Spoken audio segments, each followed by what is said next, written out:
आप सबको समझौता एक्सप्रेस में खुशामदीद। मैं हूं उर्दू VOA वॉशिंगटन से कॉकअप फरशोरी और मैं हूं वॉइस ऑफ अमेरिका हिंदी की निहारिका आचार्य।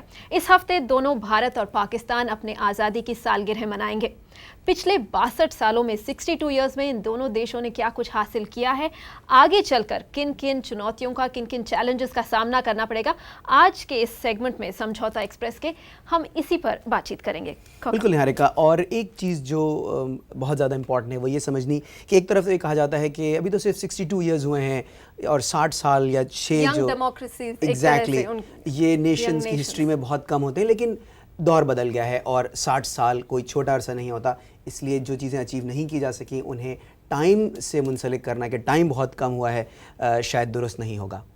ये सही बात है, और ये भी है कि 62 इयर्स में आपने क्या कुछ किया है और उस पर किस तरह का बेस बनाया है अपने फ्यूचर के लिए, कि कहाँ आगे बढ़ेंगे ये दोनों देश।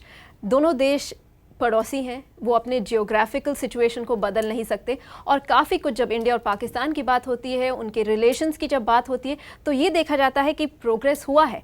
दोनों देशों ने एक जगह से शुरुआत की इंडिपेंडेंस के बाद, लेकिन जिस तरह का प्रोग्रेस हुआ है वो अलग रहा है दोनों देशों में, और जो प्रॉब्लम्स हैं वो आज भी वहीं पर हैं, सुलझी नहीं, बहुत ज़्यादा सिमिलर हैं। और ये भी निहारिका एक इम्पॉर्टेंट चीज़ की तरफ आपने हिंट किया कि हम इस वक्त कहाँ हैं। इससे ज़्यादा इम्पॉर्टेंट ये देखना है कि हमारी डायरेक्शन क्या है, और नेशंस वही नेशंस बन पाती हैं, आगे बढ़ पाती हैं जिनकी डायरेक्शन सही होती है।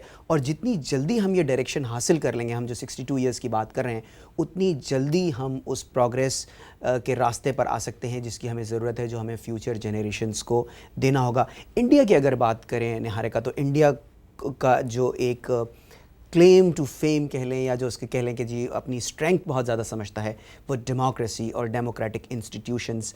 आपके ख्याल में क्या इंडिया वहाँ पहुँच गया है जो 60 साल में उसकी प्रोग्रेस होनी चाहिए थी, या डेमोक्रेसी वाइज उसे और आगे होना चाहिए था? India is the world's largest democracy जो कहते हैं, और आप ये देखिए हर बार जब चुनाव होते हैं, एक फ्री फेयर इलेक्शंस, छोटी मोटी गड़बड़ियां तो हर जगह होती हैं, लेकिन इंडिया में by and large free and fair elections है, डेमोक्रेटिक प्रोसेस बहुत स्ट्रॉन्ग है, और वो काफ़ी हद तक जानकारों के मुताबिक रीज़न है जिसकी वजह से इंडिया आज इस जगह पर पहुंच पाया है जहां पे वर्ल्ड फोरम्स में इंडिया की बात, इंडिया की राय ली जाती है। तो डेमोक्रेसी जो है एक बहुत ही पावरफुल बिल्डिंग ब्लॉक रहा है इंडिया के प्रोग्रेस के लिए। वेरी क्विकली निहारिका, अगर जो हम कुछ कॉन्ट्रडिक्शंस भी हैं, जाहिर है हर सोसाइटी में होती हैं, इंडिया में भी हैं, वो कॉन्ट्रडिक्शंस आपके ख्याल में क्या उन्हें भी डेमोक्रेसी, एजुकेशन यही उसके आंसर्स हैं, या आप समझती हैं कि जो इस वक्त सिस्टम्स चल रहे हैं उनमें तब्दीलियों की ज़रूरत है?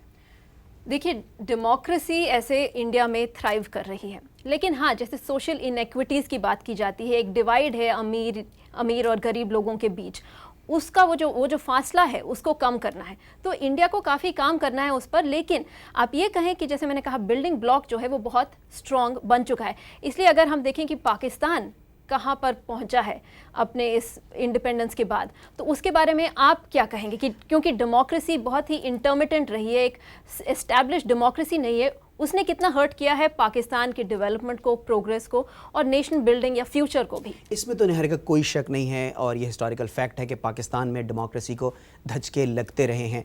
एक जो चीज़ अब हम देख रहे हैं, जो अभी हम डायरेक्शन की बात कर रहे थे, वो ये कि सिविल सोसाइटी एक बहुत एक्टिव रोल प्ले कर रही है। तो पाकिस्तान के फ्यूचर से जहाँ तक डेमोक्रेसी का ताल्लुक़ है, मायूस नहीं होना चाहिए। इस वक्त वहाँ पर ज़ाहिर डेमोक्रेसी है, और जो एक डिज़ायर है, जो एक हंगर है डेमोक्रेसी के लिए, रूल ऑफ लॉ के लिए, जिस तरह से आप देखें वहाँ चीफ जस्टिस रिस्टोर हुए हैं एक पब्लिक मूवमेंट के नतीजे में, उन चीज़ों से ये उम्मीद ज़रूर जागती है कि पाकिस्तान अब उस राह पर चल पड़ा है जो कि डेमोक्रेसी की तरफ पाकिस्तान को एक ट्रू डेमोक्रेटिक स्टेट की तरफ ले जा सकती है। हम बात करते हैं फ्यूचर की, कि क्या गोल्स होने चाहिए दोनों देशों के, और क्या चाहते हैं आगे चलकर, किस तरह के नेशन स्टेट्स ये दोनों देश बने। भारत की बात करते हैं। हमने इस सिलसिले में बात की अरुण कुमार से, जो वॉशिंगटन में एक बहुत ही सीनियर इंडियन जर्नलिस्ट हैं, वो पाकिस्तान में रहकर रिपोर्टिंग भी कर चुके हैं, और हमने उनसे पूछा कि आगे चलकर रीजन में जो स्टेबिलिटी है, भारत पाकिस्तान के रिलेशंस कितना इफेक्ट करेंगे भारत के फ्यूचर को, उस रीजन के फ्यूचर को।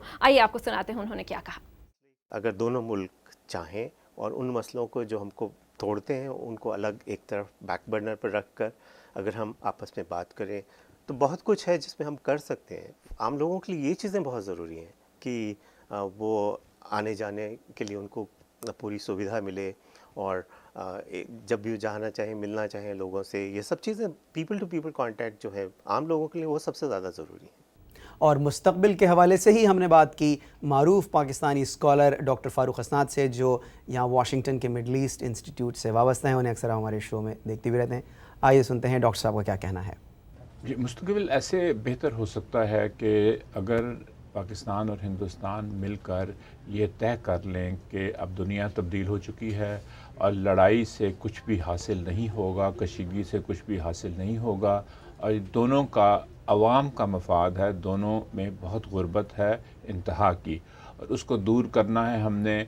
और उसके लिए बहुत ज़रूरी हो जाएगा कि फिर ताल्लुकात को बेहतर किया जाए। फ्यूचर की बात जब की जाती है कौकब, तो शायद इस बात पर फोकस करना चाहिए कि दोनों देश अगर साथ मिलकर आगे बढ़ें तो प्रोग्रेस वाकई में हो सकता है। ये नहीं सोचना चाहिए कि एक देश की प्रोग्रेस के लिए दूसरे देश को पीछे छोड़ना चाहिए। बिल्कुल निहारिका, और जैसे कि कहते हैं यहाँ पर हम एक्सप्रेशन सुनते हैं कि rising tide lifts all the boats.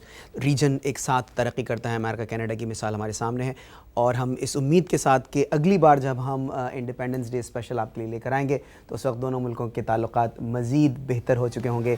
Kaukab और निहारिका को आज के समझौता एक्सप्रेस से इजाज़त दीजिए।